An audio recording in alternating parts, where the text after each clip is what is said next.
ዶክተር መራራ ያነሱት ነው። ኢኮኖሚ እድገት አለ የሚባለው የህልም እንጀራ ነው ብለዋል። ጥሩ ነው።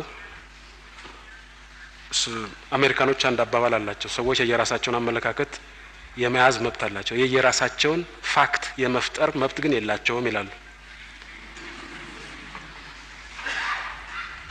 የራሳቸውን አመለካከት ቢያስቀምጡ ችግር የለውም።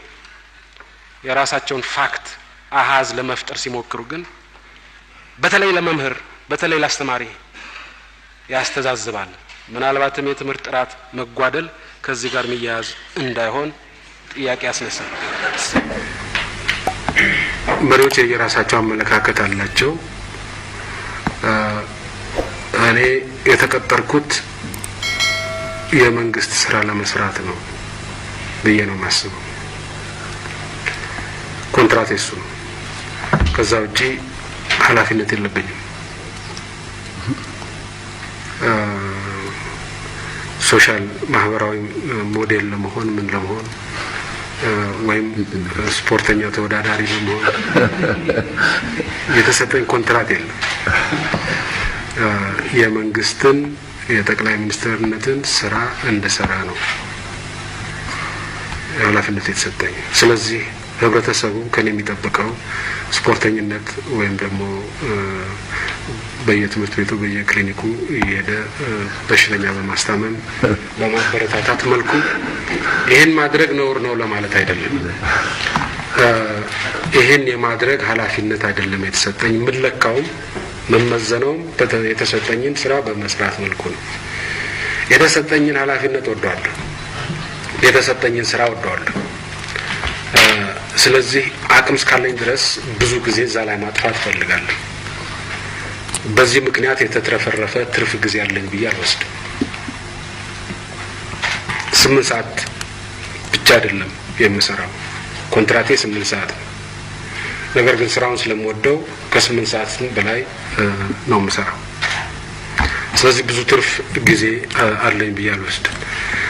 የተረፈውን ግን ለራሴ መጠቀም እፈልጋለሁ ከኮንትራቱ ውጪ ስለሆነ እና እንደዚህ አይነት አመለካከት ያላቸው ሰዎች አሉ። እኔ እንደዚህ አይነት አመለካከት አለ። ሌሎች መሪዎች ደግሞ ሌላ አይነት አመለካከት አላቸው። የእነሱም ትክክል ነው ለነሱ፣ የኔም ትክክል ነው ለኔ። በዚሁ መልኩ ነው የማየው። በተራ ዜጋ ደረጃ በስፖርት ተወዳዳሪ መሆን ቢቻል በጣም ጥሩ ነው። ካልሆነም የራስን ጤንነት ለመጠበቅ በሚያስችል መልኩ መስራት ተገቢ ነው። የራስን ጤንነት ለመጠበቅ በሚያስችለኝ መልኩ ሞካክራለሁ። ከዛ ባሻገር ችሎታ የለኝም። ችሎታ በሌለኝ እንትን ላይ ችሎታ ካላቸው ሰዎች ጋር መንደፋደፍ የሚጠቅም ሆኖ አይታየኝም።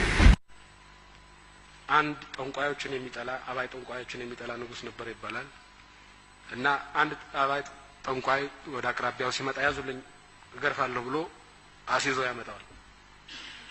አንተ ጠንቋይ ነህ ይለዋል። አዎ። ታውቃለህ ወደፊት የሚሆነውን ነገር? አዎ። እስቲ የምታውቅ ከሆነ እኔ መቼ እንደምሞት ንገረኝ አለው ብሎ ጠየቀው። ንጉሱ ይሄን ሲጠይቅ ጠንቋዩ ብልጥ ነበርና እኔ በሞትኩ በማግስቱ ነው የምትሞተው ብሎ ይነገራል። በአብዛኛው የሚያምኑ ቢሆኑ ግን አደጋ እሱ በሞተ በማግስቱ ሞት ከሆነ ይሄንን አደጋ ከመሸከም ይሄን አባይ ጠንቋይ ተሸክሜ ብኖር ይሻለኛል ብለው እየቀለቡት ነበር። ከዚህ ጠርዝ ለመውጣት ከአለፈው ታሪክ የምንቀስመው ሞቲቬሽንና ፓተርን ካለ ብቻ ያለፈው ታሪክ ትርጉሙ ለአሁኑ የአሁኑን ተግባር ለመምራት እስካገለገለ ድረስ ነው። የአሁኑን ተግባር እየመራበት ያለው አቅጣጫ የሞት አቅጣጫ ነው። ከስር ያለው ድሪቶ እየተቃጠለ በላዩ ላይ ጋቢ የመደረብ አቅጣጫ ነው። የበፊቱ ታሪክ የአሁኑን ተግባር ኢንፍሉዌንስ እያደረገበት ያለው እስካሁን ድረስ። የበፊቱ ታሪክ የአሁኑን ኢንፍሉዌንስ ማድረግ ያለበት ግን በሌላ አቅጣጫ ነው። ቡታ በማሰማት ሰርቫይቫልን ለመደገፍ የሚችሉ ህልውናን ለማረጋገጥ የሚችሉ ትምህርቶች በመቅሰም መልኩ ነው። ጫት መቃም ዘመናዊነት፣ ስልጡንነት መስሎ ይታየው ይሆናል። የአደንዛዥ እጽ ውስጥ መዘፈቅ ስልጡንነት ሊመስለው ይችል ይሆናል። በእኛ ትውልድ ጊዜ የመርካቶ ስልጡኖች የሚጠቀሙበት ቃል ነበራቸው። ገሪባ፣ ፋራ ይሉ ነበር። የራሴን ልምድ ልንገራቸው። ሁለተኛ ደረጃ ትምህርት ቤት መጨረሻ ላይ ነው ሲጃራ ማጨስ የጀመርኩት። ለምን ቢባል ስልጡኖች የምላቸው ሰዎች ሲጃራ ያጨሳሉ። እኔም ወጉ ይድረሰኝ አልኩና ጀመርኩ።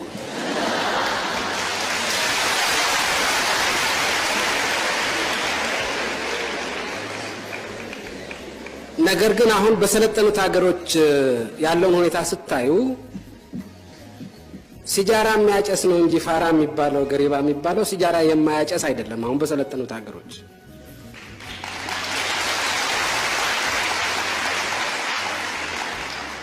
ስለዚህ ይሄን አስተሳሰብ ወላጅ ብቻ ሊዋጋው አይችልም። እኔ በአቅራቢያ የነበሩ ሲጃራ የሚያጨሱ ወጣቶችን አይቼ ነው የተከተልኩት። ሌላውም በአቅራቢያው የነበረውን ነው አይቶ የሚከተለው ወጣቱን ነው። ስለዚህ እናንተ ወጣቶች፣ ከዚህ ነፃ የሆናችሁ ወጣቶች በእውነትም ስልጡኖች እናንተ መሆናችሁ አደንዛዥ እጽ ውስጥ የተዘፈቀው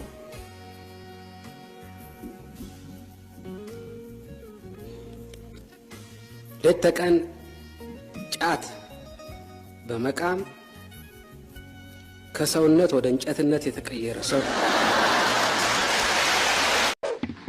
በፊት በቅኝ አገዛዝ ዘመን በሌላው ዓለም አንድ መርህ ነበረ።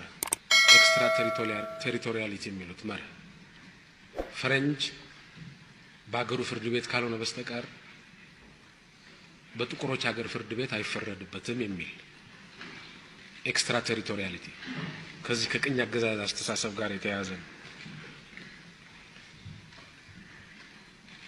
አንድ ኬንያ ይኖር የነበረ የእንግሊዝ ባለስልጣን በአንድ ወቅት ወደ አዲስ አበባ ይመጣል። የኬንያን አኗኗር ለምዶ ኬንያ ያኔ ቅኝ ግዛት ነበረች። አዲስ አበባ መጥቶ አውቶቡስ ሲሳፈር ደሃው ምንም አውቶቡስ ላይ ተሳፍሯል። ፈረንጅ ቆሞ እያየ ቁጭ ብሏል ወንበር ላይ፣ አውቶቡስ ወንበር ላይ። ይሄ የማይታሰብ ነው።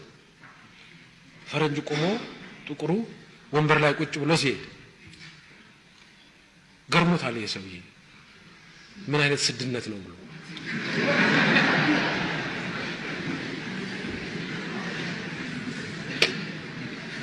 እነዚህን ስዊድናውያን ማሰራችን እንደ ስድነት ተቆጥሮብናል።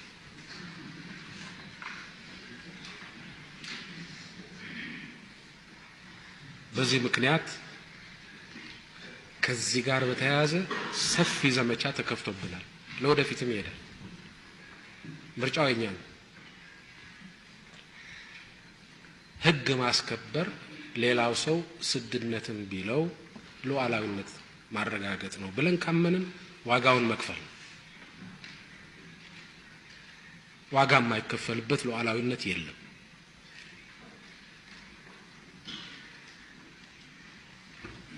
ዋጋውን አንከፍልም ካል ደግሞ መልቀቅ ነው።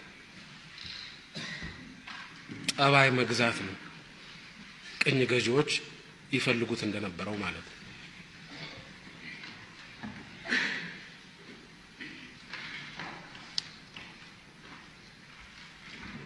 እና ያለን አማራጭ ህብረተሰባችን ዋጋ እንደሚከፈልበት አውቆ ይሄ ነገር ዋጋ እንደሚከፈልበት አውቆ ዋጋውን ለመክፈል ነፃነቱን የሚፈልግ ከሆነ እኩልነቱን የሚፈልግ ከሆነ እንዳይደፈር የሚፈልግ ከሆነ መክፈል ይኖርበታል። ዋጋ የግድ በደም የሚከፈል ላይሆን ይችላል። ስም በማጥፋት በተለያየ መንገድ የሚከፈል ሊሆን ይችላል። ይሄን ለመክፈል ዝግጁ መሆን አለበት ህብረተሰቡ።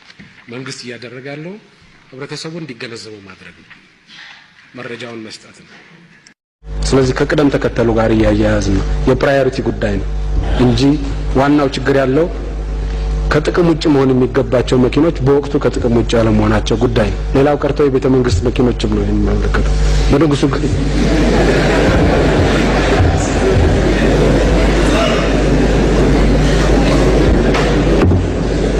በንጉሱ ጊዜ ለአፍሪካ አንድነት ድርጅት ተብሎ የተገዙ አንቲካ መርሴዲስ መኪኖች ናቸው እስካሁን ድረስ ጥቅም ላይ የነበሩት እና አንዳንድ ጊዜ ዳገት ላይ ያርፋሉ እንግዳ ይዘው። በቱሪስት መስህብነት ደረጃ በጣም የሚመረጡ መኪኖች ናቸው። በጣም ብዙ አመት ያገለገሉ ከመሆናቸው አኳያ ከአገልግሎት አንጻር ግን ችግር ያለባቸው ናቸው። ከተማ ያለው ሰዎቹ እየተመለሱ ነውና ሳትሰናበት ነውር ነው።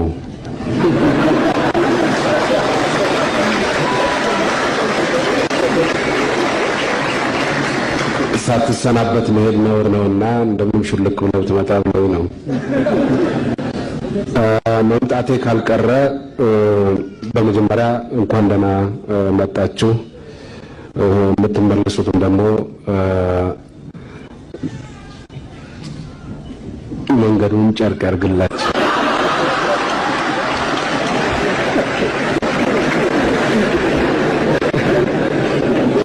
አንዳንዱ ሰው ስድብ ይመስለዋል። መንገዱን ጨርቅ ያርግላችሁ ያሳጥርልህ ማለት እንደ ጨርቅ ይጠቅላል ማለት ነው። ክልል በርካታ ዶሮዎች በሌላ ምክንያት ሲሞቱ ምናልባት ኤቪያን ፍሉ ሊሆን ይችላል የሚል ጥርጣሬ ስለነበር ህብረተሰቡ ጥንቃቄ እንዲወስድ ተደርጓል።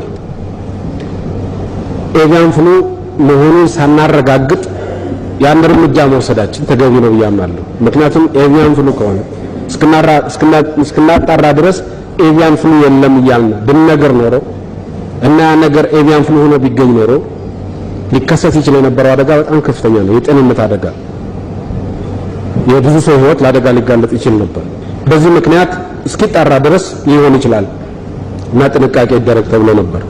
ሲጣራ ኤቪያን ፍሉ እንዳልሆነ ተረጋገጠ። ውጤቱ ከተገኘ በኋላ ለህብረተሰቡ በይፋ ተገልጿል። ነገር ግን አሁንም የህብረተሰቡ ስጋት 100% ተቀርፏል ማለት አይቻልም። እንደተጠቀሰው የዶሮ ገበያ ላይ እና የእንቁላል ገበያ ላይ ተጽዕኖ አሳድሯል።